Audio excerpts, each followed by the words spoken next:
Yang saya hormati, Assalamualaikum warahmatullahi wabarakatuh. yang saya hormati tokoh-tokoh, para tokoh agama, para kiai, para ibu nyai yang hadir pada pagi hari ini. Assalamualaikum warahmatullahi wabarakatuh. Bapak dua, ibu dua. Bapak-bapak, bukan bapak dua ibu dua. Ini kayak baca tulisan kali. Bapak dua. Ya jangan disingkat. Bapak-bapak, ibu-ibu, jangan bapak dua ibu dua. Kan bapak-bapaknya banyak, nggak cuma dua. Mulai hari ini saya adalah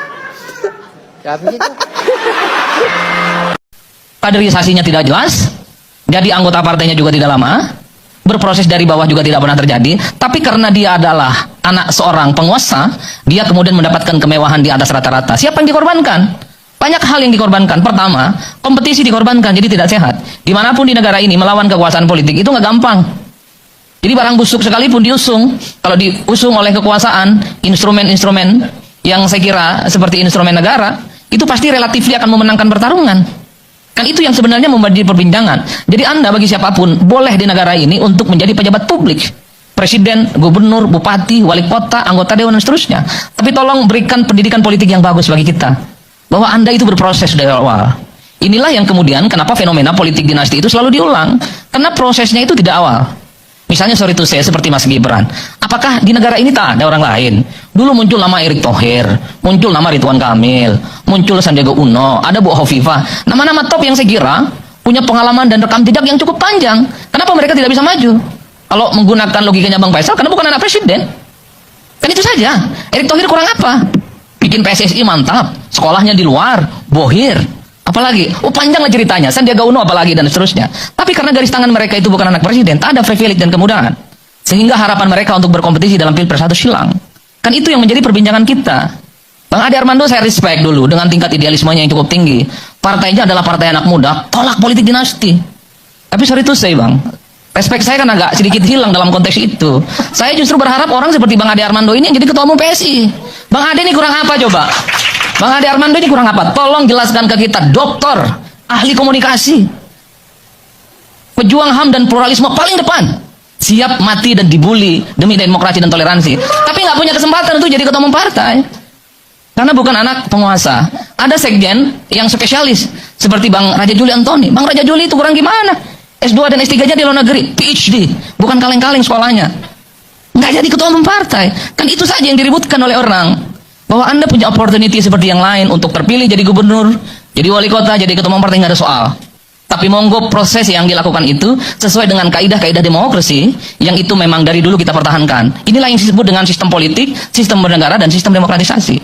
Ini agak ngeri-ngeri sedap Bang kalau begini ceritanya. Kalau ini akan menjadi sesuatu hal yang dijadikan portofolio ke politik ke depan, semua presiden misalnya punya mimpi supaya keluarga besarnya terjun ke politik dengan cara-cara yang melalui proses yang itu instan. Saya khawatir ya politik kita tidak akan berkembang. Jadi Bang Faisal ini sekalipun kritiknya sampai sidratul muntaha kerasnya, bikin partai hampir tiap hari, jangan pernah berharap partainya akan menang apalagi bermimpi jadi presiden.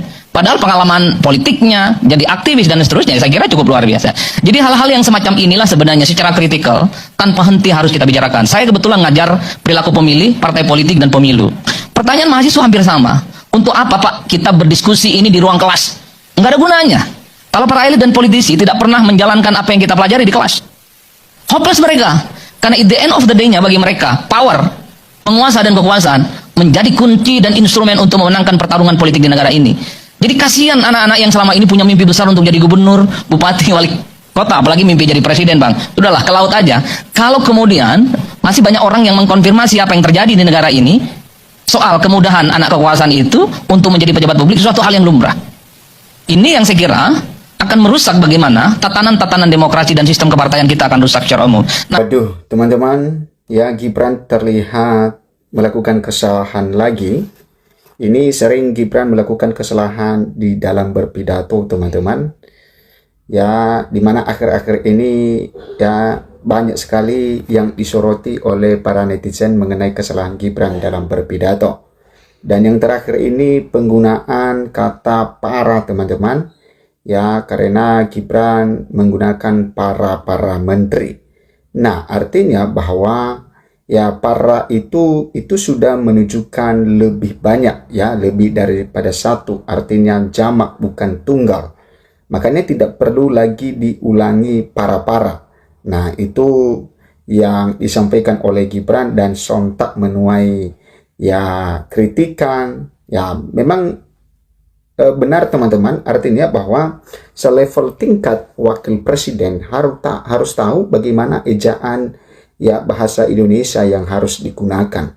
Ya, seperti para tadi itu sudah menunjukkan jamak. Nah, kalau dia mengatakan para, nah itu bagaimana dengan ejaan tersebut? Makanya netizen menyoroti hal itu, terkecuali kalau misalnya ya para itu tunggal, ya menunjukkan tunggal, berarti baru boleh benar Gibran mengatakan para. Nah, kita lihat teman-teman apa yang disampaikan oleh suara.com ini.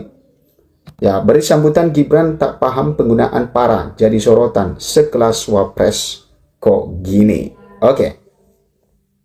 Oke teman-teman, kembali lagi bersama saya di channel ini.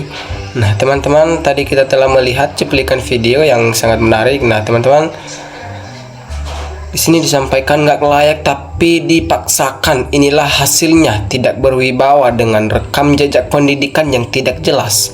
Salahnya para partai politik sehingga punya wapres kayak begini. Gibran dengan bolot dalam pidato jauh lebih wibawa dan keren. Bolot. Dukungan 58%, orang yang berharap pansos wapres kualitas SDM-nya bikin malu. Bravo Bang Adi Praitno, cara penyampaian bahasa politiknya mudah dimengerti dan dicerna. Hampir 250-300 juta jiwa cuman dapat wapres yang kayak gini. Menghabiskan ratusan triliun buat pemilu, hasilnya kayak gitu. Gibran mengucapkan para lo tidak memakzulkan, malu-maluin sama negara tetangga. Semoga dalam 100 hari ini dapat dan Prabowo terbuka mata dan hati untuk gantikan Gibran. Semoga doaku ini terkabulkan. Apapun namanya, penjilat Jokowi akan tetap membelanya. SPT Projo Jokma ADA, wapres yang sangat memalukan ini. Berbanggalah warga 58, kau telah tunjukkan kualitas dan kapasitasnya, tokoh idolamu. Siapa yang setuju wapres untuk mundur dari jabatannya karena dipilih secara figur meritokrasi tidak ada. Semoga pemajuannya bisa berpikir pakai nalar yang pas saat sekarang, nikmati saja. Cocok sependapat dengan Bang Adi, ayo Bang lantangkan terus untuk membuka kebutaan rakyat bawah. Hebatnya cuman anak presiden, selain nol inilah hasilnya yang dinikmati dan dipertontonkan ke seluruh rakyat. Salut Bapak Adi Praitno membela kebenaran. Alhamdulillah ada yang berani. Semoga Allah melindungi Bapak Adi, amin. Parah sekali. Yang kasain bukan Prabowo, tapi negara tercinta Indonesia ini dipimpin oleh wapres kayak begini. Tapi yang anehnya para penjabat dan menterinya bangsa punya wapres begini. Betul banget Adi Praitno, yang pandai cerdas banyak memang harus berkompetensi. Jadi maluin saja. Parahnya lagi pengikutnya, untung keluarga kami nggak sudi milih. Rusaklah negara ini memiliki wapres terlalu parah. Ini akibat dipilih karena bansos dapatnya seperti ini, nggak berkualitas. Kelihatan banget nolnya si Gibran. Maklum aja hanya tamat SMP, samanya di karbit, ijazahnya diragukan sama SPT, bokapnya ijazah palsu. Salut Adi Praitno is the best, cerminan wawasan berpikir yang logis. Kalau perlu wapres ganti saja karena yang tidak mampu. Mungkin setelah evaluasi 100 hari bagaimana DPR dan MPR kok pada diam saja. Tapi akan dihargai orang apabila mau mengajukan permohonan untuk mundur karena tidak sanggup dengan beban kerjanya. Saya salahkan wali kota, kok pada buta ya, nggak bisa cari pemimpin yang sehat. Mungkin agar korupsi lancar ya. Kalau ingin korupsi aman, cari pemimpin yang tuli dan buta biar korupsi mulus. Di dalam bahasa sudah diterangkan, berbahasa Indonesia lah dengan benar. Saya sangat mendukung pemikiran atau pendapatnya Mas Adi Praitno kalau bangsa ini mau maju. Etika politik harus dijaga, sangat penting untuk pencerahan masyarakat. Semoga Mas Adi Praitno sehat selalu. Saya menganggap Indonesia tidak punya wakil presiden. Malu saya punya Republik Indonesia seperti Pak Gibran. Makanya pemilihan apapun harus yang mampu, jangan asal-asal yang dipilih juga mana yang harus dipilih. Harus difigur yang lebih berpendidikan, berwibawa. Di SD sudah diajarkan masa wapres yang sekolahnya sudah tinggi, tidak ngerti. Bagus sekali Adi Praitno, mari kita dukung untuk kritis atas ketidakadilan negeri kita. Udah Jokowi seret ke penjara, Gibran juga dimakzulkan. Partai politik yang berkontribusi jadi begini, mari kita hukum di 2029. Aduh, sangat memalukan para Gibran ini. Rendahnya kualitas demokrasi dan politik Indonesia karena memang sejak awal tercipta oleh elite pusat PDIP dan elite daerah Solo PDIP. Mereka tahu jagoan ciliknya banyak kelemahan dan menabung image bagus atau pujian atau wah, tapi sikap mereka pembiaran saja. Inilah akibat ulah bapaknya yang secara tidak langsung memaksakan anaknya menjadi wapres, dan nanti saja si Gibran akan menjadi bahan tertawaan dan menjadi bahan olok-olok. Lama lagi dia akan memundurkan diri karena dia malu sendiri dengan ketidakkemampuan dia dalam berpidato ataupun berbicara. Mundur saja jadi wapres, apa nunggu dimundurkan gitu aja? Kalau nggak layak jadi wapres, ya ambil saja tindakan yang harus. Indonesia punya wapres yang potensi. Wapres kok jadi olok-olokan, netizen kesiaan kalau diteruskan. Tahu Jokowi tidak malu, tapi rakyat Indonesia yang mengangguk malu. Sebagian rakyat Indonesia MW-nya Gibran digantikan karena tidak layak mendapat gelar wakil.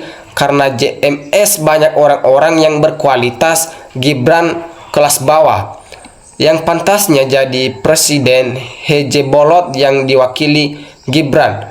Puaslah kaum 58% punya wapres seperti ini, maka setiap 5 tahun sekali diterima saja, sebetulnya malu kepada negara lain. Mungkin ada yang memperhatikan begitu hebatnya kata-kata waktu debat cawapres terasa berbanding terbalik setelah jadi wapres. Namanya juga produk katrolan. Perlu diadakan tes UKBI para politikus sebelum mencalonkan di pilihan pemilu. Sebagai syarat utama lulus dapat sertifikat UKBI dari Balai Bahasa. Pemimpin yang dipaksakan kualitas underong. Punya wapres bikin cemas rakyat Indonesia, menjatuhkan harkat martabat Pak Prabowo. Apa enggak ada yang lain di Indonesia ini? Masih banyak yang pintar-pintar, cerdas. Untung Prabowo yang presiden. Kalau dia para jadinya wapres pilihan dan kebanggaan 58%. Benar didukung sama petinggi-petinggi partai yang mementingkan diri sendiri. Susah di Indonesia orang jahat didukung rame-rame. Saya deh kasih gaji dan fasilitas negara buat wapres yang nggak punya kompetensi dan kapasitasnya yang semestinya. Diawali dari konsep masalah. Ya, selama menjabat yang selalu timbul masalah. Para kalau kami di Halmahera Hera itu penyebutan tempat pengasapan kelapa menjadi kopra, bahkan baku minyak goreng. Yang lebih malu seharusnya elit politik yang mengusungnya. Barang hancur dikemas barang kelas. Parahnya ala swasta membuka otaknya wapres yang di otaknya nol. Bacanya komik, ya pidatonya pelepotan. Anak muda kita yang cerdas S1, S2 banyak sekali. Nah, oke teman-teman, sekian pembahasan kita pada hari ini. Terima kasih kepada teman-teman telah menontonnya, dan jangan lupa komen di bawah.